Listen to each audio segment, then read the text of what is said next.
Bismillahirrahmanirrahim. In this video we will be discussing operations on two sets. लेकिन सबसे important बात इस video की ये है कि हम मुख्तलिफ़ 3 सवालात को हल करेंगे और जब हम उन सवालात को हल करेंगे तो आपसे को उससे अंदाज़ा हो जाएगा कि वेन डायग्राम का क्या कॉन्सेप्ट है और वेन डायग्राम कैसे बनाई जाती है।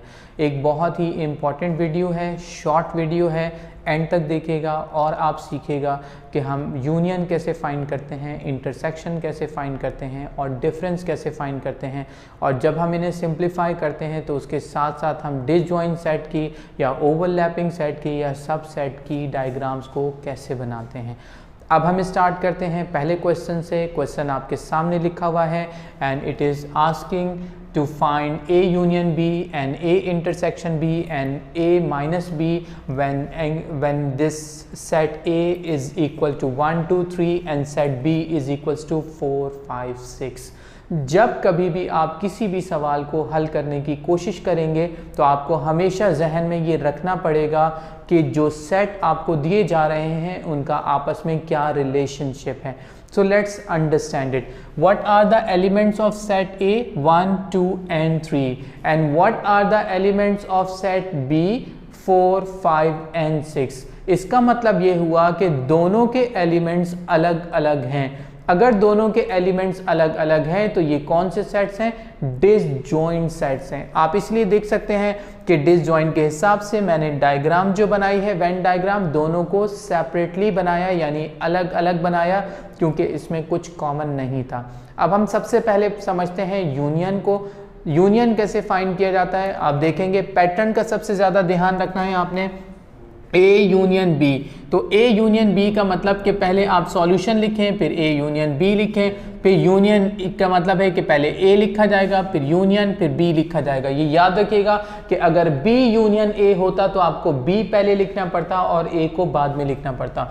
हम ए जो है कैसे लिखेंगे? 1 2 and 3। फिर इसके बाद किस चीज़ का साइन पुट होगा? यूनियन का साइन पुट होगा। यूनियन का साइन पुट होने के बाद हम क्या करेंगे? बी लिखेंगे। So we will mention 4 5 and 6। ये लिखने के बाद अब हमने क्या करना है?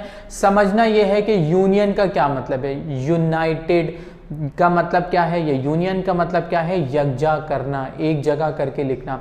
तो हम तमाम एलिमेंट्स को एक जगह करके लिख देंगे। अब कौन कौन से एलिमेंट्स हैं? 1 2 3 4 5 6। तो इन सब को एक जगह करके लिखेंगे। हम क्या लिखेंगे? A union B is equal to 1 2 3 4 5 6। अब यहाँ ख्याल रख लीजिएगा कि अगर ये ऑर्डर में नहीं है तो आप इसे ऑर्डर में भी साथ साथ अरेंज करके लिख लें। अब यहाँ पे ये आंसर आ चुका है। आंसर आने के बाद आप यहाँ लिख सकते हैं that is the required answer. लेकिन if you are asked to make the Venn diagram of this, तो आप वेन डायग्राम कैसे बनाएंगे? मैं ऊपर हेडिंग दे देता हूँ। ये क्या है? वेन डायग्राम है। वेन डायग्राम के लिए हमने ये ध्यान रखना है कि रिलेशनशिप क्या है। जैसे हमने क्या कहा कि रिलेशनशिप इसमें है डिसजॉइंट सेट्स का, तो डिसजॉइंट सेट्स के हिसाब से हमने इसको सेपरेटली बनाया। हम इसे क्या नाम देंगे? ये है ए और ये क्या है? बी। ए और B, what are the elements of A? 1 2 and 3। What are the elements of B? 4 5 and 6। अब हम क्या करेंगे? आंसर को कंसीडर करेंगे। आंसर क्या है? 1 2 3 4 5 6। जो आंसर है उस एरिया को कलर किया जाएगा। तो इसका मतलब ये हाईलाइट करने के लिए आप कलर पेंसिल भी यूज़ कर सकते हैं, लेकिन मैं जैसे आपके सामने देख रहे हैं कि मार्कर यूज़ कर लेता हूँ इसे हाईलाइट करने के लिए। मैं थोड़ा जल्दी में हाईलाइट कर रहा हूँ तो आप इसे प्रॉपर तरीके से हाईलाइट करेंगे। हाईलाइट करने के बाद आप बताएंगे कि ये एरिया क्या रिप्रेजेंट कर रहा है। ये हमने इसे हाईलाइट किया कि ये सारे का सारा एरिया जो है वो ए यूनियन बी को रिप्रेजेंट कर रहा है। तो हमने यहाँ इसे हाईलाइट कर दिया। हाईलाइट करने के बाद आखिर में हम यहाँ शो भी करेंगे। एक बॉक्स बनाएं। बॉक्स में आप क्या शो करेंगे कि ये जो लाइंस हैं, इन लाइंस का क्या मतलब है? आप लिखेंगे कि it shows, what does it show? It shows A union B, यानी ये जो आपको लाइंस हैं ये ए यूनियन बी को बता रही हैं। मैं रिपीट कर देता हूं कि जो आंसर होगा उतने ही पोर्शन को आपने हाईलाइट करना है। फिर इसके बाद हम फाइंड करेंगे इंटरसेक्शन। इंटरसेक्शन फाइंड करते हुए आप ध्यान रखिएगा कि इंटरसेक्शन का साइन कैसे लिखा हुआ है। आप इसे स्मॉल n जैसा साइन नहीं बनाएंगे, यानी आप ऐसे करके n करके नहीं लिख सकते, ये सिंबल गलत है। इंटरसेक्शन के साइन को ध्यान से देखें, इसी तरह आपने सिंबल पुट करना है। और अब हम क्या लिखेंगे, पहले a लिखेंगे, what are the elements of a, 1 2 and 3, and then we will put sign of intersection and then it is 4 5 and 6। फिर हमने b सेट लिखा। इंटरसेक्शन का मतलब ये होता है कि आपने ये बताना है कि दोनों में कॉमन क्या है। दोनों में कॉमन कुछ भी नहीं है, तो जब कुछ नहीं है तो हम क्या कहेंगे, ये आ गया एम्प्टी सेट। जब कभी भी आंसर आएगा एम्प्टी सेट तो आप लिखेंगे there is no Venn diagram. आपने इसे यूं लिख लेना है, there is no Venn diagram. अब इसके बाद हम चलते हैं सब्ट्रैक्शन की तरफ या डिफरेंस की तरफ। a minus B.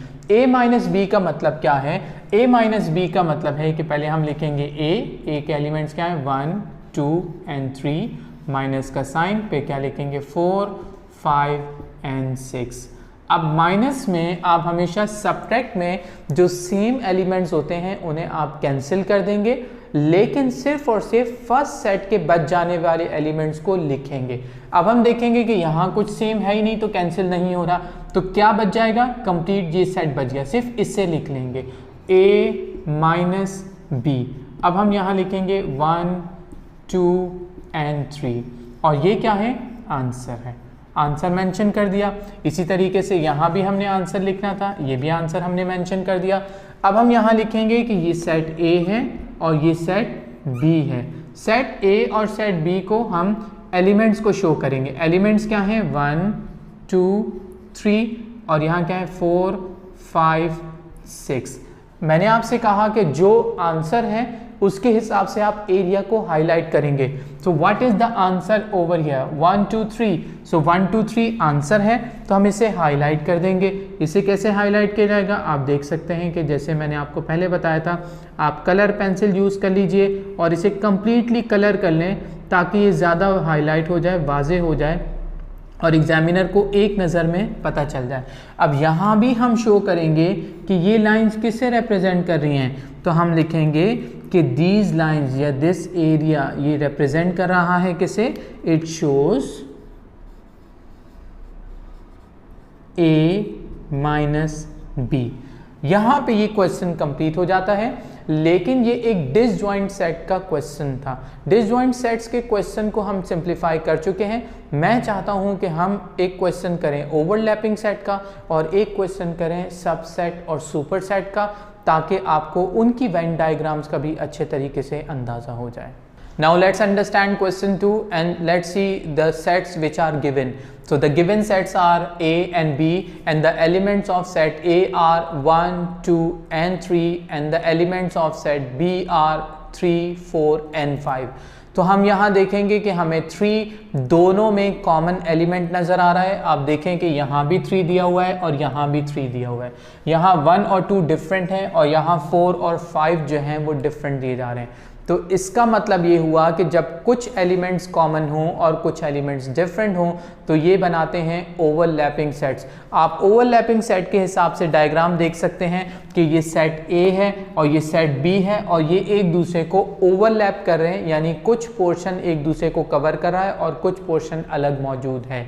आप इसकी लॉजिक भी समझ गए होंगे कि जो कॉमन नंबर है उसके लिए वो एक दूसरे को ओवरलैप करेगा और जो अलग एलिमेंट्स होंगे उन एलिमेंट्स के लिए हम एरिया अलग से छोड़ेंगे। अब हम देखते हैं कि पहले हमें A यूनियन B फाइंड करना है, फिर उसके बाद A इंटरसेक्शन B और फिर B माइनस A हम फाइंड करेंगे। देखते हैं A union B। A union B के लिए हम पहले लिखेंगे 1 2 and 3, फिर यूनियन का साइन आएगा, फिर इसके बाद हम लिखेंगे 3 4 and 5।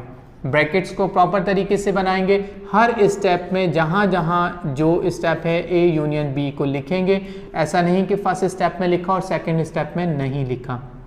यूनियन का मतलब है कि आपने इन्हें कंबाइन करके लिखना है, लेकिन याद रखेंगे कि जो रिपीट हो रहा है एलिमेंट, यानी जो दोनों में कॉमन है, उसे एक ही दफ़ा लिखा जाएगा और ऑर्डर में भी लिखेंगे। हम लिखेंगे 1 2 3 4 एंड 5। ये हमारा आंसर हो गया।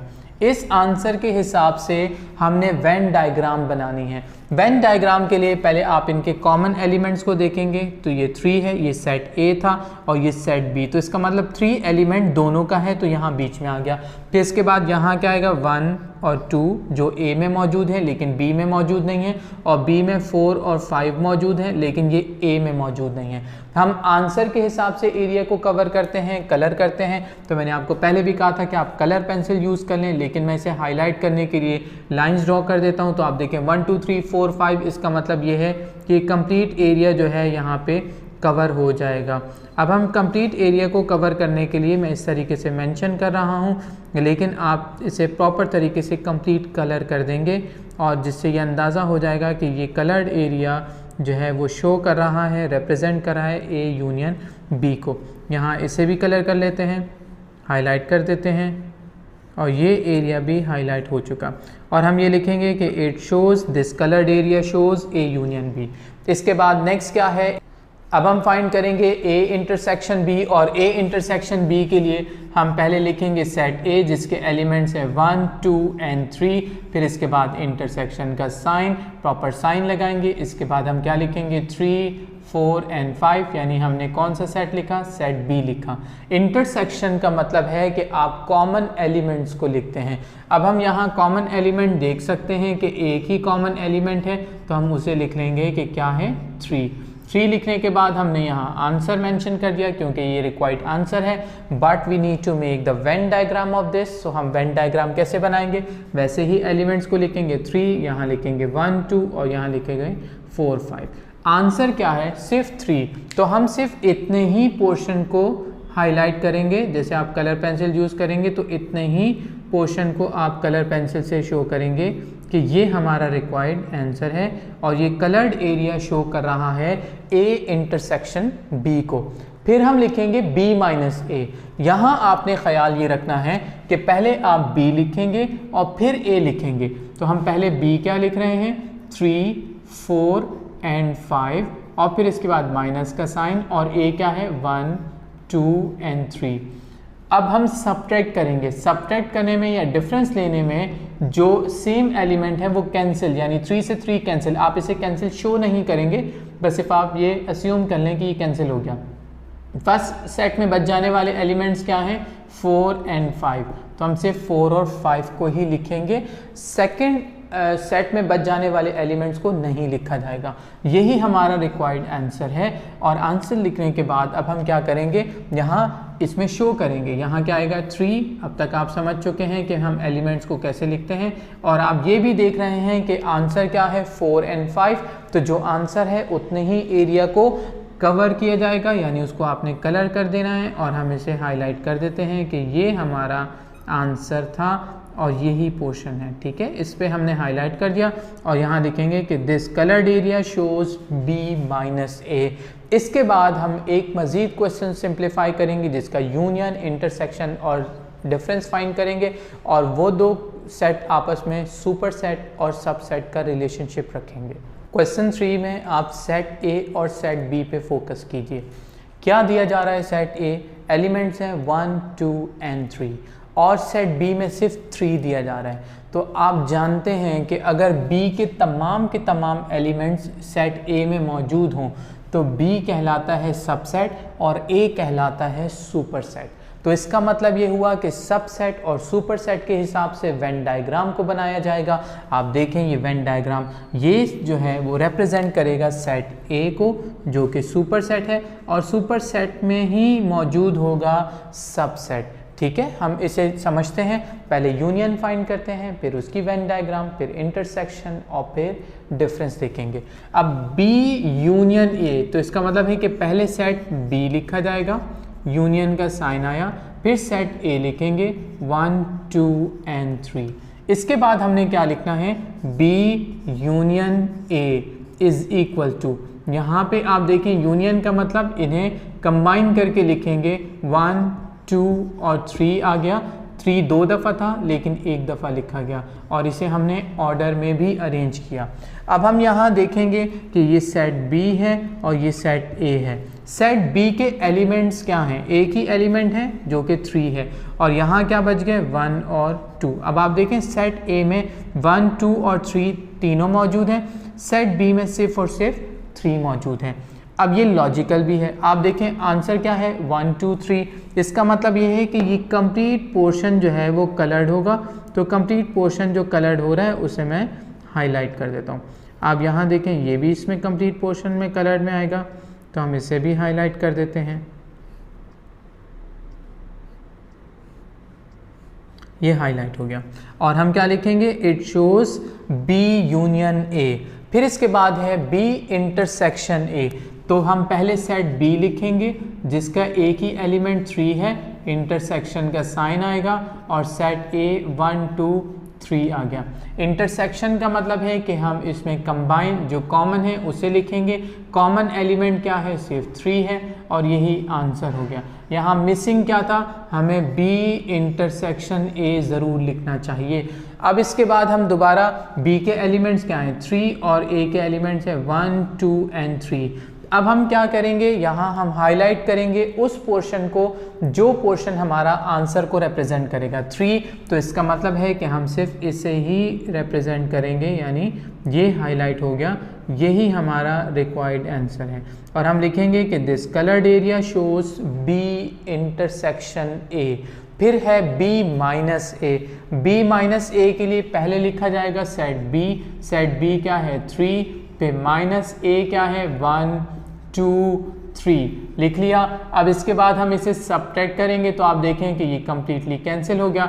अब हम क्या लिखेंगे? B minus A is equal to ये आ जाएगा एम्प्टी सेट। अगर ये एम्प्टी सेट आ गया तो हम यहाँ लिखेंगे कि there is no Venn diagram और हम ये लिखने के बाद ये वेन डायग्राम को मैं यहाँ से रिमूव कर रहा हूँ। There is no Venn diagram.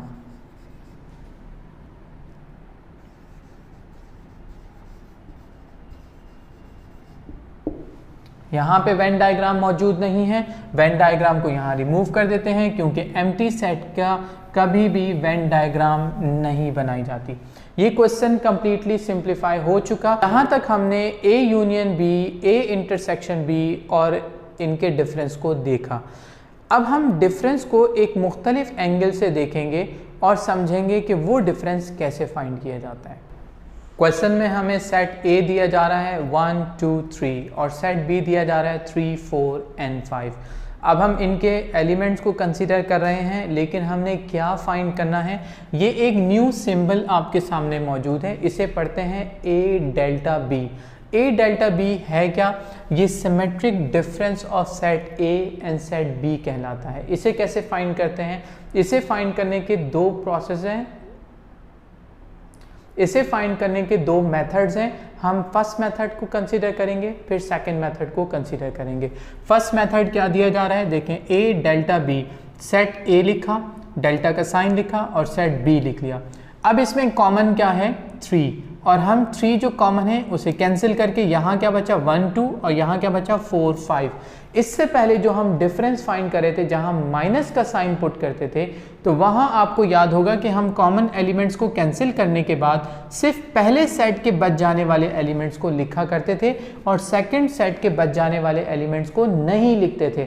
लेकिन यहाँ पे हमने कॉमन एलिमेंट्स को कैंसिल करने के बाद पहले सेट के बच जाने वाले एलिमेंट और दूसरे सेट के बच जाने वाले एलिमेंट्स को भी लिखा। ये आप कह सकते हैं कि डायरेक्ट मेथड भी है, लेकिन हम अगर इसे कंप्लीट प्रोसेस से करना चाहें तो सेकंड मेथड भी मौजूद है। सेकंड मेथड क्या है? सेकंड मेथड के लिए आपको कंप्लीट फॉर्मूला लिखना पड़ेगा। A delta B is equals to A union B minus A intersection B। तो आपको मालूम है कि यूनियन कैसे फाइंड करते हैं। पहले हम A यूनियन B फाइंड करेंगे, फिर इसके बाद एक लाइन का गैप दे दें ताकि हाईलाइट हो जाए कि ये अगला स्टेप है। फिर आप A इंटरसेक्शन B फाइंड कर लेंगे, फिर फॉर्मूला लिखेंगे, रिपीट करेंगे, A delta B is equal to A union B minus A intersection B. तो अब आप देखें कि ए यूनियन बी का आंसर क्या है, 1 2 3 4 एंड 5 हमने लिखा। फिर इसके बाद किस चीज़ का साइन आएगा, माइनस का। ए इंटरसेक्शन बी का आंसर क्या है, 3। अब आप देखें कि जब माइनस करेंगे तो 3 से 3 cancel and what elements are left, यहाँ देखेंगे कि 1 2 4 एंड 5 आर लेफ्ट। इसके बाद अब हम डिस्कस करते हैं यूनिवर्सल सेट को, और यूनिवर्सल सेट के बाद हम साथ साथ डिस्कस करेंगे कॉम्प्लीमेंट ऑफ एनी सेट। इस वीडियो का लास्ट पार्ट जिसमें हम डिस्कस करेंगे कि यूनिवर्सल सेट क्या है। यूनिवर्सल सेट की डेफिनेशन हमें बताती है कि a set which contains all the sets under consideration is called a universal set. हम इसे यूनिवर्सल सेट क्यों कहते हैं, क्योंकि आप देखें कि यहाँ एक यूनिवर्सल सेट मौजूद है, इसके अंडर कंसिडरेशन 2 सेट मौजूद हैं, 3 5 इसके एलिमेंट्स हैं और 1 2 ए के एलिमेंट्स हैं। आप देखें 1 2 एलिमेंट्स इसमें मौजूद हैं, बी के एलिमेंट्स 3 5 इसमें मौजूद हैं, यानी जो अंडर कंसिडरेशन एलिमेंट्स हैं वो यूनिवर्सल सेट में मौजूद हैं, तो इसीलिए वो यूनिवर्सल सेट कहला रहा है। यूनिवर्सल सेट को ऐसे रिप्रेजेंट किया जाता है। अब इसके बाद हम देखेंगे कि हम इसे किस तरीके से सिंप्लीफाई करेंगे। सबसे पहले हमारे पास मौजूद है ए कॉम्प्लीमेंट, इसे पढ़ा जाता है ए कॉम्प्लीमेंट। एक कॉमन मिस्टेक जो यहाँ की जाती है, जो अक्सर स्टूडेंट्स करते हैं कि ए कॉम्प्लीमेंट में यहाँ वो कॉमा लगा देते हैं, जो कि बिल्कुल ही गलत साइन है। यहाँ आप कॉमा नहीं लगाएंगे, सही साइन क्या है, ए लिखा और एक लाइन ऐसी लगाएंगे, ये एक सही तरीका है लिखने का, कॉमा पुट नहीं करेंगे। अब हम कहेंगे कि एक कॉम्प्लीमेंट फाइंड करना है। एक कॉम्प्लीमेंट फाइंड करने के लिए हम लिखेंगे ए कॉम्प्लीमेंट। ए कॉम्प्लीमेंट का फॉर्मूला क्या है, u माइनस ए, यानी यूनिवर्सल सेट माइनस ए। अब हम लिखेंगे ए कॉम्प्लीमेंट। ए कॉम्प्लीमेंट लिख के पहले यूनिवर्सल सेट, फिर माइनस का साइन और फिर सेट ए लिखा जाएगा। यूनिवर्सल सेट क्या है, 1 2 3 4 एंड 5, फिर माइनस का साइन और सेट ए लिखा जाएगा। सेट ए क्या है, 1 एंड 2। अब आप जानते हैं कि सब्ट्रैक्ट कैसे किया जाता है या डिफरेंस कैसे लिया जाता है। डिफरेंस लेने के लिए 1 और 2 जो है वो यहाँ से एलिमिनेट हो जाएंगे, क्या बचेगा, 3 4 एंड 5। अब हमने ये लिखा और ये क्या था, आंसर था। आंसर लिखने के बाद हम इसकी वेन डायग्राम बनाएंगे। तो वेन डायग्राम बनाने के लिए हम देखेंगे कि ये सेट ए मौजूद है। अब तक आपने ये सीखा कि तमाम के तमाम सेट्स को एक सर्कल से शो किया जाता है, लेकिन यहाँ आप ये सीखेंगे कि जब बात हो रही है यूनिवर्सल सेट की, तो यूनिवर्सल सेट को एक रेक्टेंगुलर फॉर्म में शो किया जाएगा, सर्कल से शो नहीं किया जाएगा। पहले हम ए के एलिमेंट्स लिखते हैं। ए के एलिमेंट्स क्या हैं, 1 एंड 2। फिर हम देखते हैं कि यूनिवर्सल सेट में 1 और 2 लिखा तो क्या बच गया, 3 4 एंड 5, ये एलिमेंट्स बच गए। अब जब हमने देखा तो 3 4 एंड 5 जो है इसे कलर करना है, क्योंकि आंसर हमारा ये है, तो हम इस पोर्शन को हाईलाइट करेंगे। हाईलाइट करते हुए आप देख सकते हैं कि मैं इसे किस तरीके से हाईलाइट कर रहा हूँ। ये हमारा हाईलाइटेड एरिया बन जाएगा। इस हाईलाइटेड एरिया को हम शो कर रहे हैं। आप यहाँ कलर पेंसिल्स को प्रॉपर तरीके से यूज़ कीजिएगा ताकि आप बता सकें कि आंसर क्या है। ये हाईलाइटेड पोर्शन जो है वो हमारा रिक्वायर्ड आंसर है। And here we will show that this coloured area shows A complement. A complement हमने फाइंड किया। कॉम्प्लीमेंट आपको किसी भी ऑपरेशन के ऊपर दिया जा सकता है, यानी यूनियन पे भी कॉम्प्लीमेंट हो सकता है, इंटरसेक्शन पे भी हो सकता है, डिफरेंस पे भी हो सकता है। मैं सिर्फ एक क्वेश्चन आपको सिंप्लीफाई करके बता रहा हूँ जिससे आपको अंदाज़ा हो जाएगा कि पैटर्न किस तरीके से बनता है। अब हम देखेंगे कि A union B whole complement, इसका मतलब क्या है, यूनिवर्सल सेट में से आपने ए यूनियन बी को माइनस करना है। ठीक है, यहाँ ब्रैकेट भी लगा सकते हैं और विदाउट ब्रैकेट भी लिख सकते हैं। पहले हम ए यूनियन बी फाइंड करेंगे। ए यूनियन बी का जो आंसर आएगा उसे हम यूनिवर्सल सेट में से माइनस कर देंगे, तो ये क्वेश्चन कंप्लीट हो जाएगा। पहले हम क्या लिखेंगे, A union B. A union B के लिए हम क्या लिखेंगे, 1 एंड 2 जो कि ए है, और फिर यूनियन का साइन, फिर उसके बाद 3 एंड 5 जो कि बी है। अब यूनियन का मतलब हम इसे एक जगह लिख देंगे, कंबाइन करके लिख देंगे। कंबाइन करके लिखने पे ये बनेगा 1 2 एंड 3 5। ये लिखने के बाद अब हमने क्या फाइंड करना है, A union B whole complement. Whole complement किसके बराबर है, u minus A union B, यानी यूनिवर्सल सेट में से माइनस कर देंगे। अब लिखेंगे u A union B whole complement. अब हम यूनिवर्सल सेट लिखेंगे। यूनिवर्सल सेट क्या है, 1 2 3 4 एंड 5, और फिर इसमें से माइनस करेंगे A union B. A union B का ये आंसर है, तो इसे हम लिखेंगे क्या आ जाएगा, 1 2 3 एंड 5। अब इसके बाद आप जब इसे सब्ट्रैक्ट करेंगे तो देखें 1 और 2 कैंसिल हो गया और 3 और 5 भी कैंसिल हो गया, तो क्या बच गया यहाँ पे, सिर्फ और सिर्फ 4 बचा। हम यहाँ 4 लिखेंगे और ये आंसर है। लेकिन आप जानते हैं कि हर स्टेप में ये लिखना ज़रूरी है, यानी जो उस स्टेप की लेफ्ट हैंड साइड है और राइट हैंड साइड है दोनों को ज़रूर मेंशन किया करें। अब इसके बाद हम देखेंगे कि हम कहते हैं ये सेट ए है, हम कहते हैं कि ये सेट बी है, और हम कहेंगे कि ये यूनिवर्सल सेट है। सेट ए के एलिमेंट्स क्या हैं, 1 और 2। सेट के बी के एलिमेंट्स क्या हैं, 3 और 5। आप देखें यूनिवर्सल सेट में 1 2 3 5 हो गया, तो सिर्फ 4 बच गया।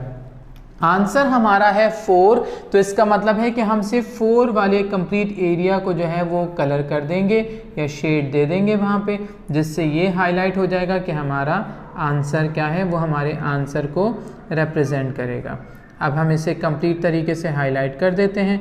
आप देख सकते हैं कि मैं इसे कैसे हाईलाइट कर रहा हूँ। आप इसे कम्प्लीटली कलर करने के बाद शो करेंगे तो वो ज़्यादा बेहतर नज़र आएगा।